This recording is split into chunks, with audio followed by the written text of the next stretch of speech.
A Netflix K-pop fantasy just turned into something unexpected. Not just music, not just action. It became a history lesson. One fan watched K-pop Demon Hunters. They loved the tiger character Duppy. So they Googled Korean tiger.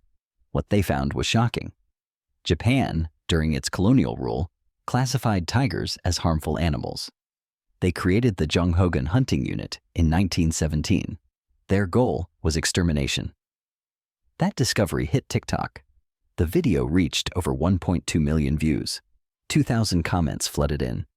Suddenly, the world was talking about history that most people never learned in school. On the surface, the film looks like fun. 3 idols by day, demon hunters by night, bright colors, pop songs, action sequences. But behind the scenes, it was a massive collaboration. Directed by Maggie Kang and Chris Applehands. Produced with Sony Pictures Animation. Animated by Sony Pictures Imageworks. It dropped on Netflix, June 20th, 2025. And it exploded, topping charts in multiple regions, climbing to one of the most watched animated releases worldwide. Fans everywhere were tuning in, from the US to Europe, from Latin America to Southeast Asia. It became more than just a Korean fantasy. It became a global cultural moment. But the real twist happened outside the screen. One TikTok creator asked, "Why tigers?" They looked up the history. They found colonial records. And they told the world about the extermination. Japanese authorities during the occupation called the tiger a threat, a pest. They offered bounties. They sent out hunters. They formed the Gyeongseong to wipe out the species. The Korean tiger, once a symbol of folklore and power, was gone within decades. That TikTok video blew up.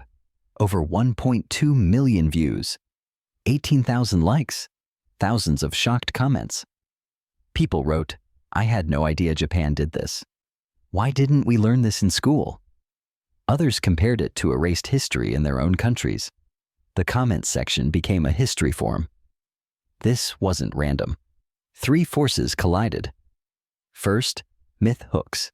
Tigers are everywhere in Korean art. They symbolize strength, luck, even humor. So when a tiger shows up in anime, fans immediately dig deeper. Second, OTT scale. Netflix doesn't just launch in one country, it drops into over 100. And that means the same story hits millions at once. Third, fan research culture. K-pop fans don't just consume, they decode. They read symbols, study lyrics, analyze details. So the tiger wasn't just an animal. It became a key to hidden history. Now, let's be clear. Yes, colonial policy accelerated extinction. Yes, the hunting campaigns were real. Yes, Korean tigers vanished. But historians point out something important. It wasn't only one reason. Habitat loss played a role. Urban growth destroyed natural ranges. Earlier bounty traditions also existed. So the truth is layered. Colonial extermination was decisive, but it combined with modernization pressures. That's why the extinction was so fast. Even so, the TikTok clip was valuable. It simplified, but it started curiosity. And curiosity opens the door to deeper learning. This isn't the first time entertainment turned into history. Apple TV's Pachinko showed the pain of forced labor and the lives of comfort women. Audiences who never read about colonial Korea suddenly saw it on screen. Netflix's Gyeongseong creature wrapped Unit 731 experiments inside a monster thriller, and global viewers searched the real history after. This is the pipeline now. Show, search, share. Entertainment becomes education. Pop culture becomes a classroom. Look at the reactions. Overseas viewers said, they tried to erase Korean identity. They even targeted the national flower, the mugunghwa.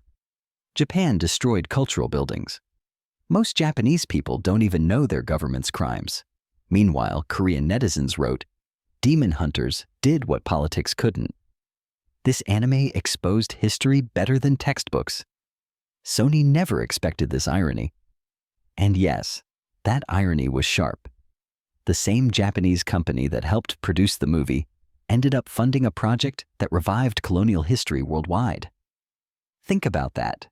Sony Pictures' animation and ImageWorks helped bring this story to life. And the viral outcome? A spotlight on Japanese colonial crimes. That paradox fueled even more clicks. Even more headlines, because irony spreads. And this one spread fast. Culture, once again, did what governments and diplomats could not. It forced conversation. It forced memory. So here's the big picture.